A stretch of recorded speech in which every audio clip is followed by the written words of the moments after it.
hooyaday si cad ayay banaanka iigu tuurtay markii aan dhashay maxaa yeelay waxaan ku dhashay xiriir ka baxsan guurka aan xalaalka ahayn anigu ma ihi qof wacal ah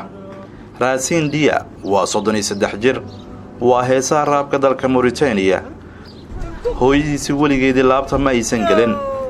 sida ay helaan caruurta markii ay dhashaan banaanka ayay ku tuurtay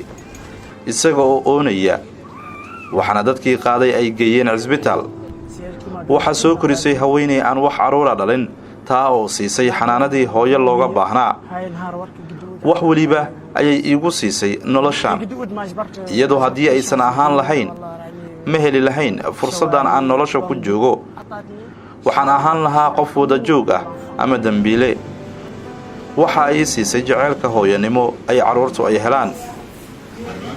Masar Racine jaceylkii iyo daryeelkii uu waayay maanta waxa uu siiyaa caruur kale sidaas darteed waxa uu sameeyay jamciyad gacanta ku dhigta caruurta wadooyinka lagu soo tuuro sanadkii 2020 waxa uu helay ruqsad jamciyadaasi ah oo gacanta ku haysa 40 caruur oo agoon iyo kuwa la soo tuuray ah aniga arrintaani waxaan ugu istaagay sidii aan ilmahan u badbaadin lahaa ma jiro canug xaq u leh marka uu dhasho in qashinka lagu soo tuuro ama uu ku noolaado guri aan ahayn kii laga dhalay taasi waa qayb sheekadeedii ka mid ah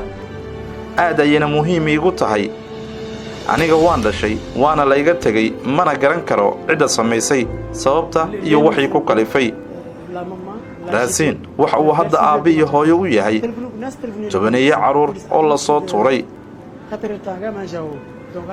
gabadhaani yar habeenkii ay dhalatayba hooyadeed waa ay ka dhaqaaqday dadka qaarkood booliska ayay u yeereen ma aysan imaan aniga ayay ila soo xiriireen isla waqtigaasi ayaan goobta tagay waxaana geenay cisbitaal canugtan yar waxa ay ka soo hormartay xilligii dhalmada booliiskeedii waxa uu ahaa 1.5 kilogram aad ayay u yareed Racine iyo haween kale oo jamciyadda u shaqeeya ayaa ku dadaalay gabadhii yareed caafimaadkeeda aad ayuu ugu wanaagsan yahay dhismahan ayaa lagu xanaaneeyaa oo kira laga qaado waxaana bixiya lacagaha kirada dad tabarucaad ku baxsada dhammaan caruurtaasi waxa ay u baahan yihiin waxa bixiya dadkaasi wax ku soo taageera dhismaha